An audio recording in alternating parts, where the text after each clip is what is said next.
the morning of the 21st of September 1745, Jacobite forces near Prestonpans, led by Charles Edward Stuart and George Murray, defeated Sir John Cope's government force, which was twice as strong as theirs.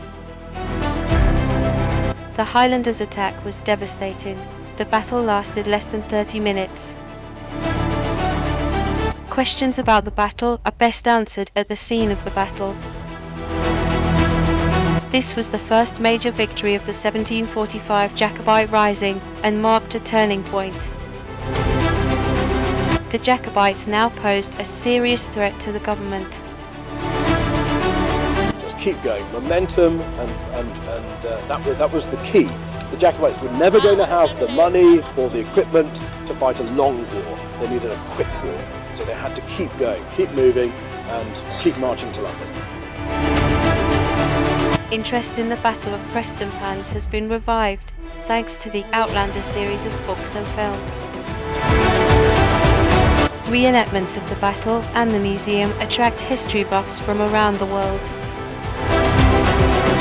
Sir John Cope, the government commander in Scotland, was a skilled soldier. A bit of a misconception, you'd be trained in the British Army for 6 months. So the men who were at Prestonpans, although they'd not been in battle before, they were trained, they were drilled, they'd know how to fight. Perhaps they'd not been to Europe to fight, the French or the Prussians or whoever they're fighting in Europe, but they would know how to soldier. So rookies, yes, they've been in garrison duties, they'll have been doing drill every day, they'd be firing muskets every day, they'd be getting used to how things work, used to their officers. So rookies in terms of never fighting a battle, yes, but they still would have been soldiers, regular soldiers, drilled, well supplied, well equipped, well led, and that's something you don't really see very often. His intelligence and advisors, however, underestimated the scale of the Jacobite Rising. When he learned that Charles Edward Stuart was marching to capture Edinburgh, he embarked his troops to prevent the fall of the Scottish capital. By the time he landed at Dunbar, found just east of Edinburgh, the Jacobite forces had already taken the city. Edinburgh Castle, however, remained in the hands of the government forces. Charles therefore ordered his troops to march east to avoid being caught between the two fires. So Charles had already taken Edinburgh. Most of the British Army was bottled up in the castle that were currently in Edinburgh. The Edinburgh City Guard were bottled up in the castle. So he had to meet Cope outside of Edinburgh. They were already at Edinburgh, they were at Holyrood. Charles had moved into Holyrood Palace. He took counsel at Holyrood Palace, so he was in Edinburgh. So he came over here towards Prestonpans because he knew he had to catch Cope before he was trapped in Edinburgh, and he had to get Cope onto the battlefield. And that's exactly what he did, and he did it perfectly. So he did exactly as he planned. The two armies first clashed on the 20th of September. Cope turned south and positioned his troops just in front of a marshy area. His right flank was protected by a park wall, and his cannons by the embankment of the Wagon Road between Tranent and Kirkensee. The remains of this wagon road can still be seen today.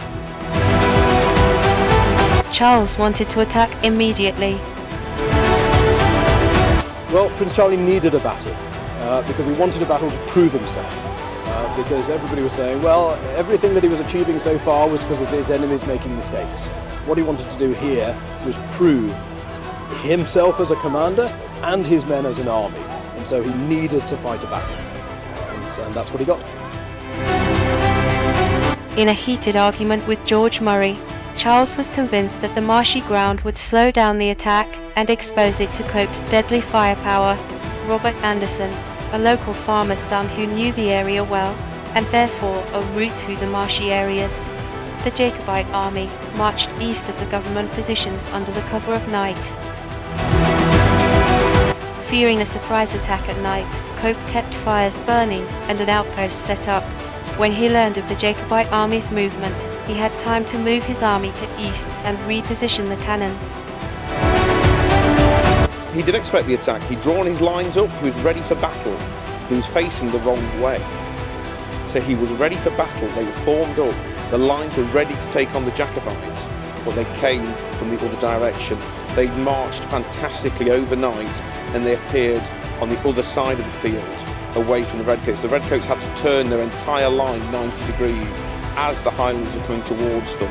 So they were ready for battle, they were ready to go, they were just in the wrong way. As the Highlanders began their charge, Cope's artillerymen fled, leaving the cannons to their officers. The dragoons on the wings panicked and rode away. The infantry in the centre were attacked from 3 sides and quickly crushed the resistance. The Jacobite deaths numbered about 50, with the government's death count about 500, with at least as many captured. The captured prisoners were treated well. Because Charles was fighting for a united Britain, he was fighting his own subjects as what he thought. So he thought that I have to look after my subjects. Just because they're my enemy, they are still my subjects. And that's what Charles thought. So when they captured the Redcoats, they were looking after them because they thought, well, these are just my countrymen. And they're fighting for the current government, King George, but they are still my countrymen. Now the British and the British government at the time had the opposite view. They didn't see Charles's army as a legitimate army. They were rebels. They were not an army in the eyes of the British government. Now the French troops that landed and fought at Culloden, they were taken prisoner, they were looked after, and they were given back. So they were legitimately part of the French army. The Jacobites were not. They were rebels. And that's the difference between the rebels that was seen as a non-legitimate army and the British army that was a legitimate army, and Charles thought he was protecting his countrymen. And it's 2 different matters of opinion. If Charles had won at Culloden, it probably would have been different. If Charles had pushed all the way to Derby, the British army would have been Charles Edward Stuart's army. It would have been the British army for Charles Edward Stuart. And that's what you need to remember. This wasn't England for Scotland. Charles was fighting for the British throne. So we were all his subjects. And that was it, basically. Well, Prince Charlie's view was that all of the enemy soldiers were just as much his father's subjects as his own soldiers, even if they'd been misguided politically. So he wanted to take prisoners, look after them as much as he could.